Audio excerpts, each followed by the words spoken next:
para siempre tu misericordia. Te bendecimos, te alabamos. Gracias, Señor, por mis hermanos, Padre, por me han esperado, Señor amado. Pido por ellos que lo bendigas de gran manera. Ahora bendice esta clase, Señor, que sea de provecho para nosotros. En el nombre del Padre, del Hijo y del Espíritu Santo. Amén. En el nombre de Jesús.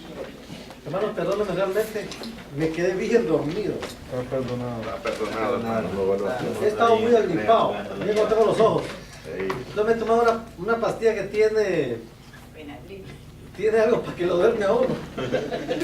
Y entonces, en ese sentido, y como he estado solo, entonces, no hubo quien me despertara. Entonces ahora que llegó mi señora, pues me despertó y mira, que no te fuiste a dar clase. Sí, tengo que irme. Ya son las 9, ay Dios, voy para allá. Hermanos, la verdad es ante todo que el Señor en verdad esté con nosotros. Quiero, la verdad, disculparme. Jesucristo ha quedado dormido, hermano. Jesucristo ha quedado dormido. Amén. Vamos a proseguir entonces en lo que nos habíamos quedado. El último día de clases hablamos ya del método correcto, ¿verdad? Habíamos estado hablando de lo que es el método correcto. Ya habíamos terminado lo que es el espíritu correcto. Habíamos entrado a lo que es el método correcto, donde dijimos de que estaba el método racionalista. Después también habíamos hablado de, o sea, nos habíamos quedado en el método racionalista. Ahí lo quedamos al final del método racionalista. ¿Cómo es que ellos habían, este método había ridiculizado algunos pasajes bíblicos? Correcto. Habíamos hablado, creo, de cómo el Señor caminó sobre el agua y Que era por la orilla que anduvo. y entonces ellos habían simplificado de que era por la orilla que le habían dado y esas cosas las habíamos dicho. Entonces vamos a continuar al próximo punto, Alegórico místico. que es el alegórico. Este alegórico místico, hermanos, también está basado en alegorías, dice, o sea, en historias. Menciona la Biblia como que fuera un cuento, como que fuera una leyenda. Estábamos hablando la vez pasada, tocamos un poco este tema, porque habíamos hablado de la Llorona, ¿se recuerdan? Y estábamos hablando de la ciguanaba y todas esas cosas. Y entonces habíamos coincidido de que sí, en verdad, había muchas historietas por ahí, pero nunca íbamos a comparar la palabra con estas historias.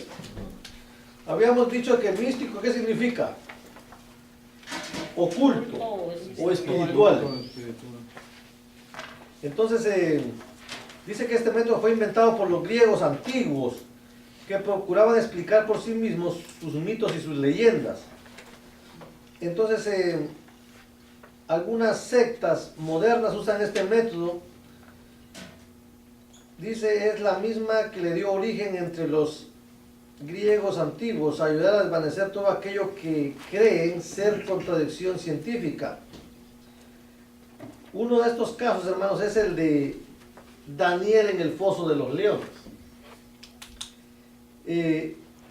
Ellos, fíjense, creen de que esto era una alegoría, que Daniel en el foso de los leones era algo que en realidad no pasó. Metafórico nada más. Algo metafórico, como quien dice una ilustración, pero que en realidad no había pasado exactamente como dice la palabra. Y usted sabe, hermanos, de que esta historia de Daniel en el foso de los leones comprueba muchas cosas de la vida cristiana, de la fe cristiana. Dice mucho respecto a quiénes somos nosotros en Dios. Cómo es Dios de poderoso para poder cerrar la boca de los leones, porque según lo que la palabra del Señor nos dice, hermanos, Daniel era un hombre temeroso de Dios. Era tan temeroso de Dios que él no tuvo objeción en no arrodillarse ante ninguna estatua de ningún rey. Era devoto total a Dios. Devoto total. Él tenía su horario para hablar con Dios y él no le importaba, abría las ventanas de su casa. Y usted sabe que el judío tiene una creencia y de que es de que él, en donde quiera que él se encuentre, él busca la dirección de Jerusalén. Ellos oran hacia donde está Jerusalén. Como los mahometanos. Sí, más o menos. Ellos se concentran en la dirección donde está la ciudad de Dios. Y la creencia de ellos es de que Dios va a transformar Jerusalén y la va a hacer diferente, como Él lo ha prometido. La nueva Jerusalén es profético. Entonces, cuando un judío ve hacia Jerusalén, está diciendo que cree que Dios va a obrar en Jerusalén y que cree todo lo que la palabra dice respecto a lo que Dios va a hacer en Jerusalén. Entonces Daniel abría las ventanas de su habitación hacia donde estaba Jerusalén. Y entonces dice la Biblia que él oraba ¿cuántas veces al día? 3 veces. 3 veces al día. Y la gente lo miraba. Y hermanos, como él no se inclinó ante la estatua de Nabucodonosor, entonces este hombre fue llevado al foso de los leones, donde se cree que estos leones no habían comido. Y lo que caía ahí, hermanos, era Comida. Bocadillo. era para, no quedaban ni los huesitos. Ay, joder. Como cuando tiene mucho hambre, le da un pollo a uno que uno se chupa hasta los huesos. Así. Eran los leones, les devoraban todo. Entonces, cuando lanzaron a Daniel al foso de los leones, pues dice la palabra que Dios mismo selló la boca de los leones. Y los leones andaban con Daniel como si nada. Que Nabucodonosor bajó, porque Nabucodonosor creía en el poder de Dios, a pesar de que él era el rey y eso, pero prácticamente los que echaron al foso de los leones a Daniel fueron los súbditos, los que señalaban: mira, Daniel no obedece, mira, Daniel no se inclina ante tu imagen. Todos los que estaban alrededor acusando a Daniel, porque Daniel tenía un poder jerárquico en el reinado de Nabucodonosor. Entonces la envidia de cómo Dios había exaltado a este hombre, ¿verdad? Entonces Nabucodonosor, podríamos decir, en su conocimiento de Dios, él sabía de que el Dios de Daniel era un Dios grande. Y entonces él, dice la palabra, que fue a revisar cómo estaba Daniel y si era verdaderamente el Dios de Daniel lo había librado. ¿Y cuál fue su impresión? Que cuando llegó y revisó, Daniel estaba vivo. Los leones no le habían hecho nada. Y él con gran gozo mandó sacarlo de nuevo, ¿verdad? Porque el poder de Dios lo que había hecho. Entonces, estos que están creyendo que este método es totalmente alegórico, que están diciendo que esta es una historia ficticia, que no pasó. O sea, que fue un cuento de alguien. Están diciendo de que en sí esto no tiene ningún significado histórico verdadero. O sea, en otras palabras, esta gente trata la manera de minimizar el poder de Dios, lo grande de Dios. Le llevan la contraria a Dios. Definitivamente ellos no creen. Dice, oigan, Daniel en el foso de los leones, para los intérpretes que usan el método, Daniel nunca estuvo en el foso de los leones, sino que se encontró preso, oigan, por las tentaciones y debilidades comunes entre los hombres. Estos son representados en la historia por los leones, las tentaciones y esas cosas. Por medio de la fe, Daniel salió ileso. Sus enemigos, sin embargo, cayeron víctimas de esas mismas tentaciones. La lección que encuentra en la historia dice, es que solo aquel que tiene fe en Dios puede salir triunfante sobre las dificultades de la vida. En otras palabras, esa historia nunca pasó. Es lo que ellos están diciendo. Hermano, y ese no era... Sino que es representativo. Que era el rey Darío, no era Nabucodonosor. Era Darío. Era Darío. Era Darío, pero era de la descendencia y linaje de Nabucodonosor. Era la misma. Ajá. Era el mismo linaje. Sí, yo estaba leyendo esa historia en un libro que eso venía con la misma... Era el mismo linaje, todo esto es el mismo linaje. Sí, por eso está el primero y el segundo. Sí. Recuerden, hermanos, de que los reyes en la antigüedad, era por consanguinidad, o sea, era un linaje que si moría el padre dejaba al hijo. Y así sucesivamente. Estos eran del mismo linaje todos. Entonces, el punto es de que no hay verdad en el método alegórico místico. Hay otro caso que me gusta y lo voy a mencionar antes de que terminemos, porque vamos a finalizar ahora este punto. En el caso de Adán y Eva, en el principio, el libro menciona ese caso. Dice el método alegórico místico, toma la parte de la historia que se refiere al árbol del conocimiento del bien y el mal como una referencia a las relaciones sexuales, únicamente. O sea, este método no ve lo correcto en el aspecto de la creación. Ustedes saben que en la creación hay mucha teología importante que nosotros debemos de tomar para nosotros.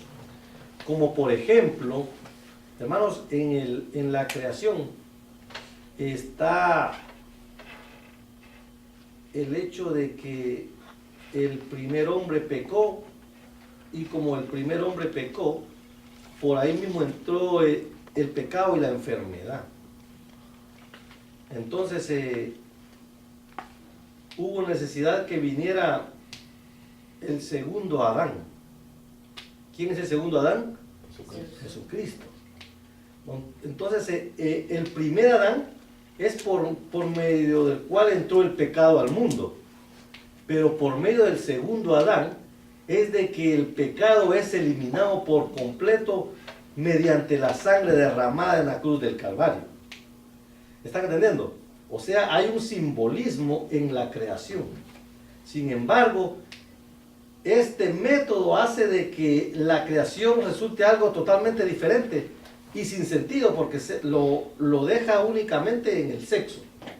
Como quien dice, ellos lo que pasó, según el método alegórico, dice que lo que pasó cuando ellos comieron la manzana, pues que se vieron que estaban desnudos, ¿verdad? Y tuvieron que ponerse ramas ahí porque abrieron sus ojos a lo natural.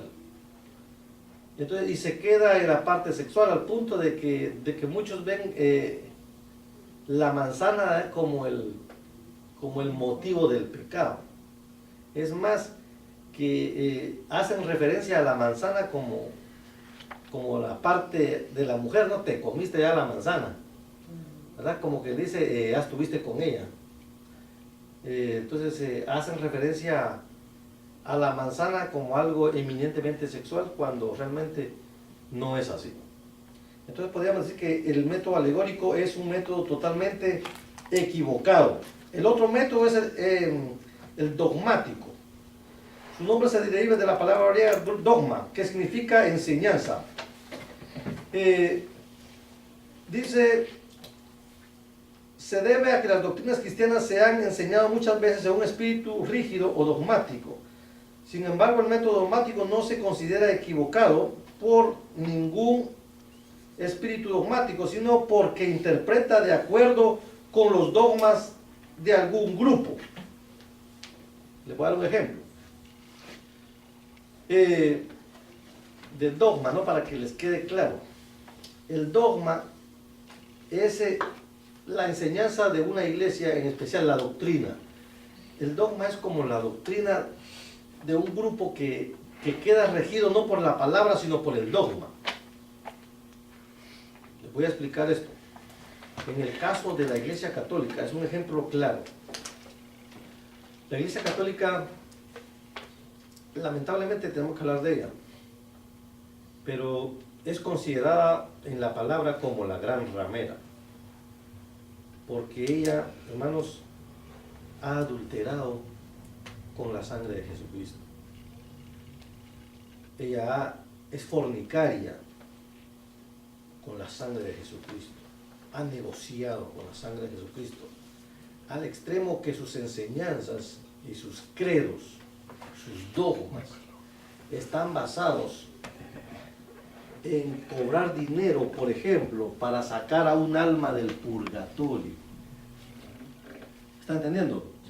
Fíjese, una cosa que no está en la Biblia. Jamás se ha hablado en la Biblia del purgatorio. Sin embargo, este es un dogma que fue enseñado por ellos, de que existe el purgatorio, y que para sacar a un alma en pena del purgatorio hay que pagar cierta cantidad de dinero para sacarlo del sufrimiento y traerlo. Están entendiendo lo grave de ellos, de los dogmas de ellos. O sea, ellos llegaron al punto de todo es por ganar dinero, todo es por ellos encontrar una fuente de recursos. Hermanos, son ríos de dinero que entran dominicalmente a las arcas de la Iglesia Católica, ríos de ellos. Hermanos, en el mundo no hay entidad que tenga más dinero que ellos. Ellos en la antigüedad no permitían que la gente, yo se los he explicado a ustedes varias veces, pudiera leer la palabra, porque no querían que esta palabra se revelara. Ellos decían que la gente se iba a volver loca. Y aquel que lograba descubrir la verdad y la decía, se enloqueció por leerla, por ponerse a leer cosas que no entiende. Y por eso fue que la Biblia al principio solo se escribió en latín, que era un idioma, hermanos, de los intelectuales, no de los pobres. El latín nadie lo podía leer. Todavía hoy en día muchas ceremonias se realizan en latín. ¿Por qué? Toda la gente escucha pero no entiende lo que el cura dice. ¿Entienden? Solo ellos saben lo que están diciendo. Para que el que está sentado no razone, no entienda, no analice, no estudie, no haga una exégesis, no haga una hermenéutica, no tenga la capacidad de poder analizar. Entonces, ese es un dogma. El tener una costumbre como enseñanza. Otro de los dogmas de ellos, y que es una abominación ante los ojos de Dios, que tiene la Iglesia Católica, y ellos lo saben, porque eso es lo más lamentable de los sacerdotes y de los, podríamos decir, de los líderes religiosos católicos, que ellos saben que están engañando, porque lo que dicen no es bíblico. Uno de los dogmas primarios que tiene la Iglesia Católica es de que adoran imágenes hasta el día de hoy, cuando la Biblia dice que es abominación ante los ojos de Dios el hacerse imagen de las cosas que hay en el cielo y hacerse imagen de las cosas que hay en la tierra. De ninguna cosa quiere Dios que nosotros nos hagamos imagen alguna. Sin embargo,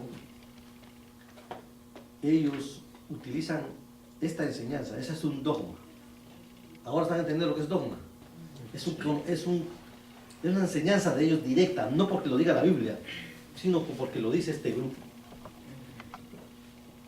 Otro dogma podría ser dentro de los cristianos, podría ser el que mencioné el otro día, de cubrirse la cabeza. Muchas iglesias han utilizado esta enseñanza de cubrirse antes de entrar a la iglesia. Y lo usan como un dogma, o sea, no es porque esté estipulado así en la palabra, sino porque es una enseñanza, es una doctrina que se da de esa forma. Entonces la iglesia actúa en base a esa enseñanza. Entonces están siendo dogmáticos.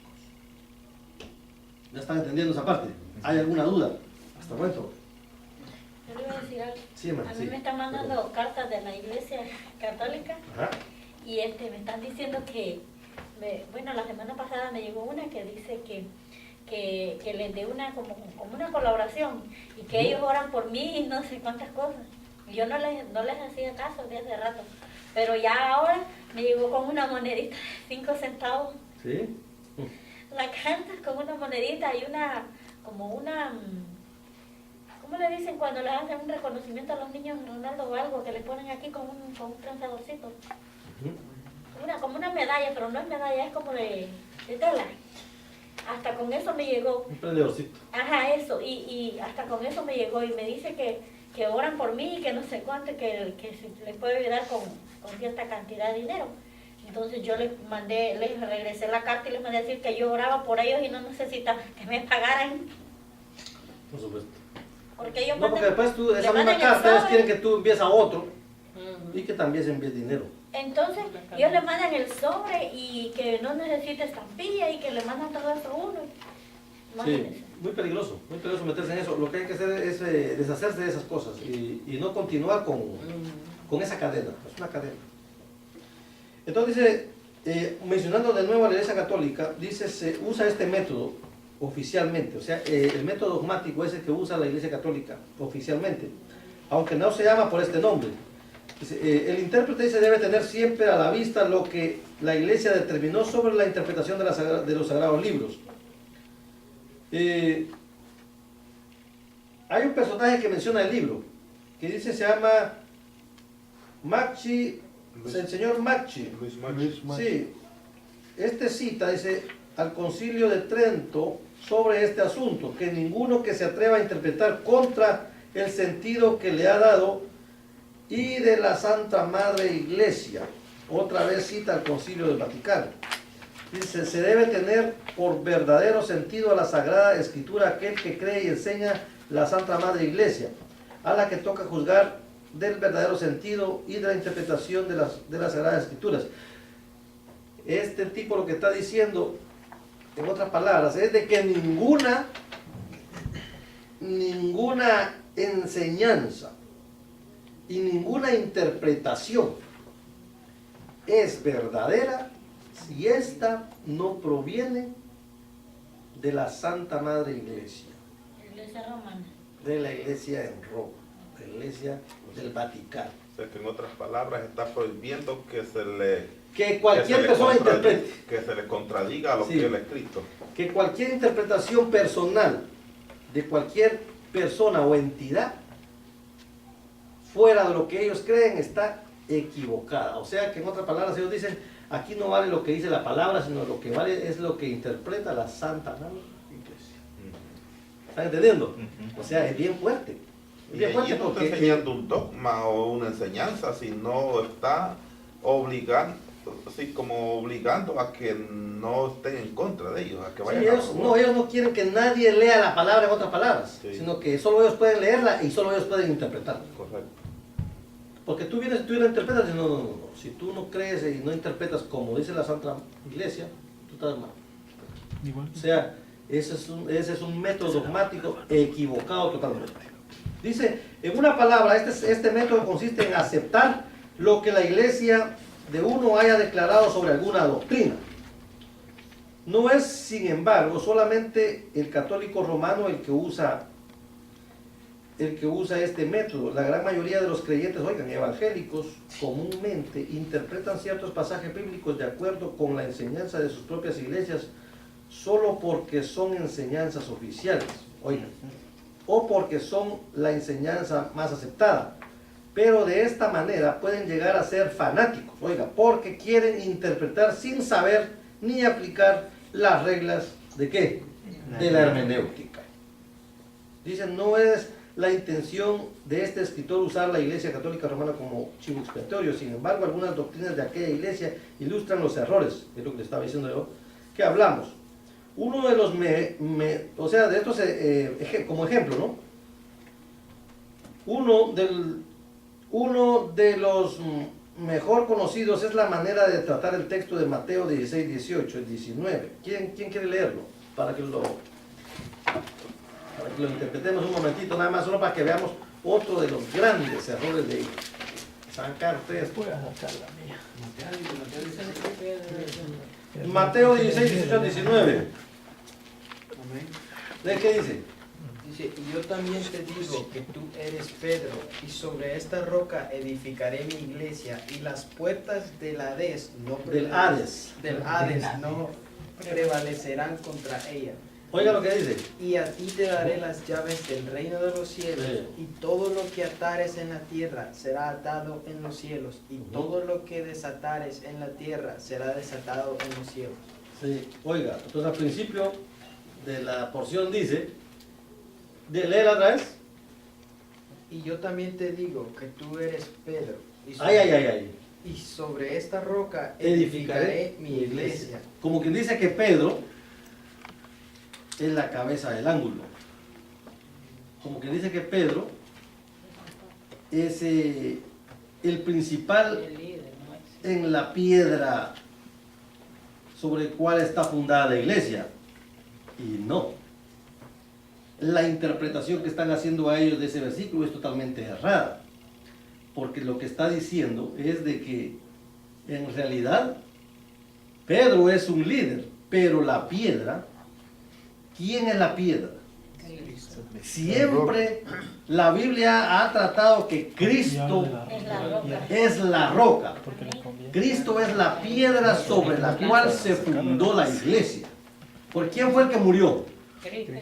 Entonces, ¿sobre quién se fundó la iglesia? ¿Quién es la cabeza del ángulo? ¿Será Pedro? No. Pedro no murió. El que murió fue Cristo. ¿La están entendiendo? O sea, en otras palabras, está totalmente tergiversada esa porción. ¿Qué entienden ustedes en esa porción? Porque yo les puedo decir mi conocimiento, pero ¿qué es lo que ustedes entienden en esa parte? ¿Acaso no dice de que en sí Pedro es... ¿Qué es lo que dice de Pedro? ¿Será que es Pedro sobre el cual Cristo va a fundar su iglesia? Ahora sí te digo otra vez. Porque Cristo ahí habló a la palabra que Pedro declaró cuando él le preguntó que quién era él. Y entonces Pedro le dijo que él era el Cristo, él dijo el Dios viviente. Y entonces a esa palabra Jesús se refirió, no a Pedro. Entonces los católicos han agarrado la palabra que a Pedro le dijo Jesús. Y no, fue a la palabra que Pedro dijo. Excelente interpretación. Dese cuenta de que el hermano, ¿qué está haciendo él? No traje mi Biblia. Lo que está diciendo el hermano es de que hay que leer arriba. Primero Hay que ir al contexto. ¿Está entendiendo? Para poder entender el texto en la interpretación. Entonces, no hay que irse solo al verso, sino que hay que ir al que está arriba. Entonces vamos a irnos un poco más arriba para que usted mismo se dé cuenta. Y en el 20 abajo dice, entonces mandó a los discípulos a que nadie dijesen que él era Jesús, el Cristo. Ahí va la... Exactamente. Pero vamos a ver la porción desde un poquito más arriba. ¿Será que eso es bien fácil de entender? Estamos entonces en Mateo, Como estaba de 3 años la actividad. capítulo 16. Por eso no me sé 14. 13, viniendo de sur, Vamos a ir un poquito más, porque lo que pasa, hermano, que no puedo leer bien si no es con este aparato o con la Biblia de letra grande.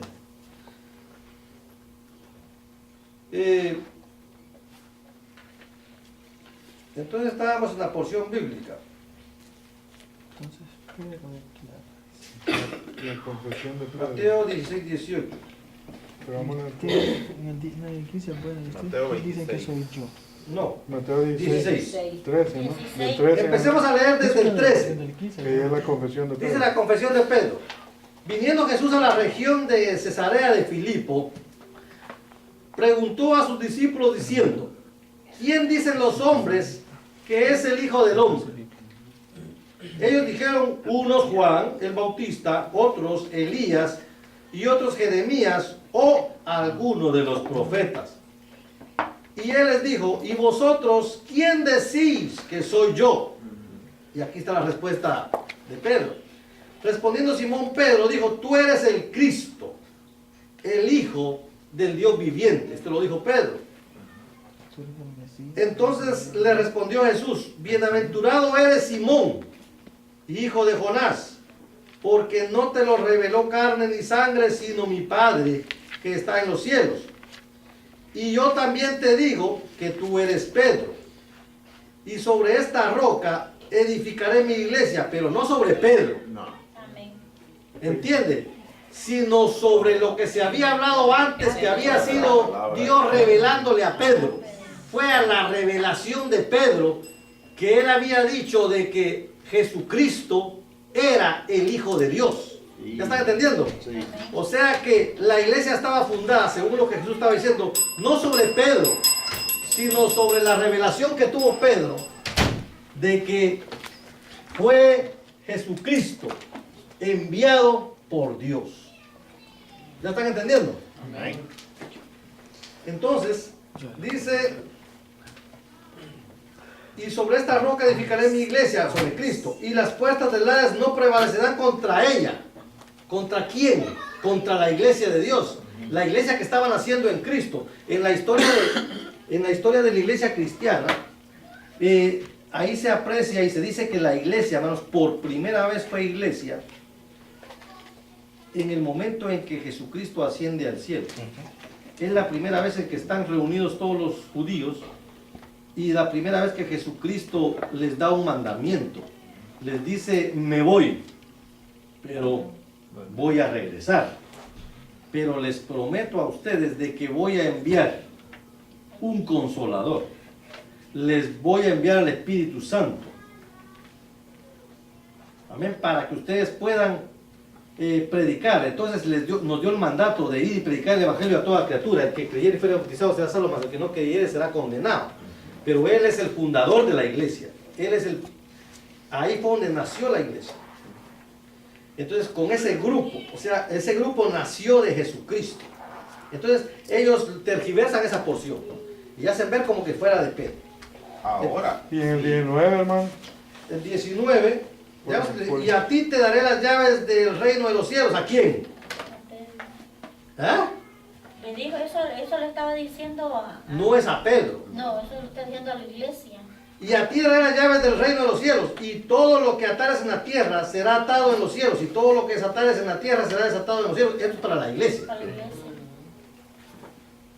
¿Qué me están diciendo, no? Sí, porque ellos dicen que Pedro es el que... Que tiene la Que llave. tiene, como dicen de las llaves, entonces dirán, esto no, Pedro tiene las llaves, entonces Pedro es el que...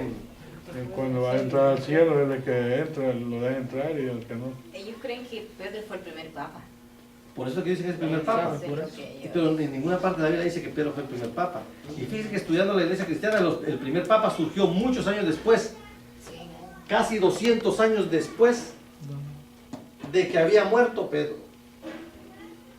ellos está entendiendo. atribuyen a Pedro porque Pedro fue el primero que llegó a Roma.